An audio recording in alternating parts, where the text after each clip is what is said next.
मैं डॉक्टर रामदेव मौर्य आज आपके सामने मेडिकल का सच सामने रखने जा रहा हूं, तो इसको ध्यान से देखिएगा।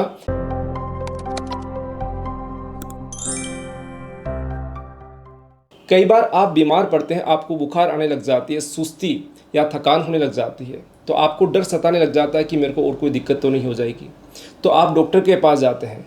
डॉक्टर जाते ही आपको बहुत सारी जांचें लिखते हैं, रूटीन एग्जामिनेशन करवाइएगा, आप वायरल की जांचें करवाइएगा। आपको लास्ट में ये होता है कि वायरल का पता तो नहीं चलता किस वजह से आपको बुखार है, लेकिन उन जांचों के अंदर क्या आता है, थोड़ा सा कोलेस्ट्रॉल बढ़ा हुआ आता है, या फिर कई बार आपकी शुगर बढ़ जाती है। तो आपकी बुखार तो ठीक हो गई, लेकिन आपको ये बता दिया जाता है कि आप कहीं प्री डायबिटिक हैं, आपका कोलेस्ट्रॉल थोड़ा बढ़ा हुआ है, तो आप महीने 2 महीने 1-2 दवाई ले लीजिएगा। तो आपको 2 दवाइयाँ उस कंडीशन में स्टार्ट कर दी जाती है।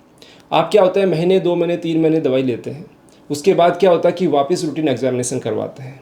तो रूटीन एग्जामिनेशन करवाते करवाते आपका बीपी भी कई बार ऐसा लगता है कि थोड़ा सा शूट कर गया, आपका 140 बीपी हो गया, तो आपको तीसरी मेडिसिन स्टार्ट कर दी जाती है कि आपको कहीं आप हाइपरटेंशन के शिकार न हो जाएं, इसको भी आप महीने 2 महीने ले लीजिएगा। आपकी अब तक 3 दवाइयाँ स्टार्ट हो चुकी हैं।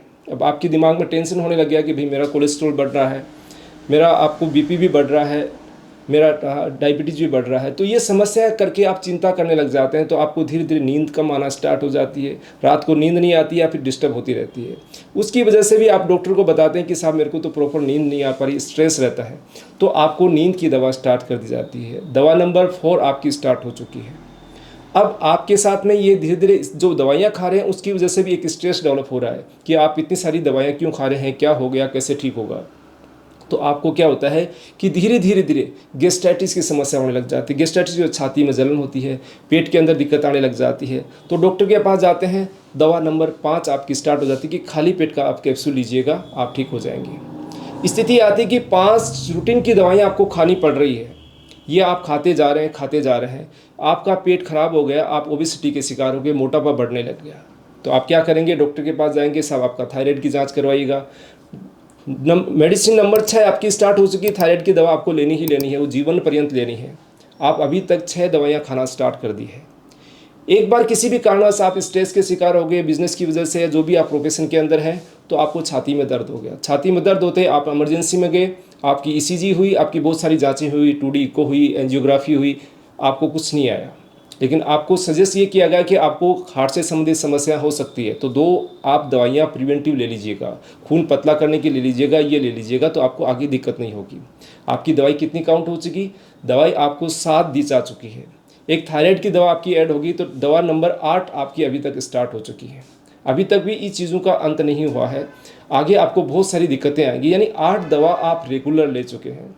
आप सोचिएगा, खाना कम खा रहे हैं, दवाइयाँ ज़्यादा खा रहे हैं। तो इसके पीछे की सच्चाई क्या है, ये बहुत सारे लोगों के साथ हो रहा है कि 8-8, 9-9 दवाइयाँ, 10-10 दवाइयाँ खा रहे हैं। शरीर में क्या होगा कि आपका डाइजेशन धीरे धीरे खराब होगा, वीकनेस आएगी, विटामिन खाना स्टार्ट करते हैं, विटामिन डी की कमी, विटामिन B12 की कमी, बॉडी के अंदर कैल्शियम की कमी, तो वो दवाइयाँ होते होते 10-12 दवाइयाँ आपकी रेगुलरली बन जाती है। अब इन 10-12 दवाइयों के खाने के पीछे का सच क्या है दोस्तों, जो दवाइयाँ खा रहे हैं उनके प्रति एक जो बहुत बड़ा माफिया काम कर रहा है, इसको मेडिकल माफिया भी कह सकते हैं या मेडिसिन का माफिया भी कह सकते हैं, कि वो मार्केट के अंदर दवाइयों को बेचने के लिए जो पैरामीटर्स होते हैं, मान लीजिएगा आपका डायबिटीज़ है, आप डायबिटीज़ प्री डायबिटिक है या नहीं है, कौन डिसाइड करता है, आपकी लैब डिसाइड करती है, आपकी लैब की रिपोर्टें डिसाइड करती है कि आप डायबिटिक हैं, प्री डायबिटिक हैं। क्या आपकी लैब रिपोर्टें सही है, क्या जो टेस्टिंग किट यूज़ किए जाते हैं वो क्या सही है, जब उसमें कर्मचारी काम करने क्या वो सही है, क्या उनको देखने वाले क्या वो सही हैं, कहीं पे भी सही नहीं नज़र आ रहा। क्या आपको जो डॉक्टर देख रहे हैं, चेक कर रहे हैं, क्या वो सही है, वो कहीं ना कहीं इन माफियाओं के हाथों बिक तो नहीं चुके हैं, कहीं कमीशन के लालच में वो बिक तो नहीं चुके हैं, ये ध्यान दीजिएगा। बहुत सारे ऐसे डॉक्टर अभी भी हैं जो लोग बिना कमीशन के काम करते हैं, बिना कमीशन के जो है जांचें लिखते हैं, या जरूरत होने पर ही जांचें लिखते हैं। इवन ऐसे लोग भी अभी मौजूद हैं कि जो केवल मेडिसिन की रिक्वायरमेंट होने पे ही दवा लिखते हैं, लेकिन बहुत ही कम डॉक्टर ऐसे बचे हैं। मैक्सिमम डॉक्टर उन माफियों के जंजाल में फंस चुके हैं, उस लालच में फंस चुके हैं, जो उनको अलग अलग तरीके की फैसिलिटीज़ प्रोवाइड करवाते हैं। अब जो आपके मानक डिसाइड करते हैं, जो भी एजेंसीज मानक डिसाइड करती है, वो अपनी मर्जी से करती हैं, उस पर गवर्नमेंट का सही तरीके से कंट्रोल नहीं है। कंट्रोल भी है तो वो मिला जुला उनका सिस्टम है, तो उससे अपने आप डिसाइड करते हैं। जैसे डायबिटीज़ के हैं, आपने देखा होगा अलग अलग जर्नल्स के अंदर आपने रिपोर्टें देखी होगी, किसी टाइम के अंदर ब्लड शुगर का लेवल क्या होता था, आज क्या हो चुका है। आज HbA1 टेस्ट ऐसी जो टेस्ट करवाया जाता है उसकी रिपोर्ट 5.5 पे आपको प्री डायबिटिक की कोशिश कर देते हैं। तो उसकी वजह से कितने सारे लोग मरीज़, कितने सारे लोग उस रेंज में आने लग जाते हैं और अपने आप को डायबिटिक समझ के दवाइयाँ खा रहे हैं, और उन दवाइयों का पूरा बहुत बड़ा बल्क बन जाता है। यानी कि ऑल ओवर जितने लोग बढ़ रहे हैं उनका इतना बल्क बनता है कि उसकी वजह से उनका बिजनेस बहुत ही तेज़ी के साथ बढ़ता है।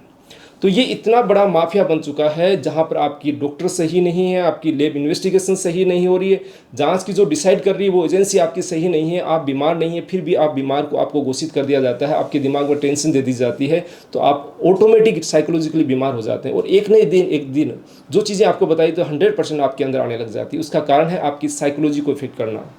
तो ये जो पैरामीटर्स जब तक सही तरीके से डिसाइड नहीं होंगे, जब तक डॉक्टर एक जेन्युइन डॉक्टर नहीं होंगे, जब तक आपकी दवाइयाँ जो दी जा रही है वो आपकी जेन्युइन नहीं होगी, आपकी इन्वेस्टिगेशन रिपोर्ट्स आपकी जेन्युइन नहीं होगी, तब तक आपका कुछ भी नहीं हो सकता। तो आपकी आंखें खुलनी चाहिए अभी भी कि आप अभी भी इन चीज़ों के शिकार तो नहीं है। अगर शिकार है, अपने आप थोड़ा सा साहस कीजिएगा अपनी बीमारियों के लिए, आप अपने आप को नेचुरल तरीके से ठीक करने की कोशिश कीजिएगा। जो अदर सिस्टम है, आयुर्वेदिक है, होम्योपैथी है, यूनानी, उनका भी सहयोग लीजिएगा, तो वो आपको नेचुरल तरीके से ठीक करेंगी, इनके जंजाल से आपको बचाएगी। धन्यवाद फ्रेंड्स।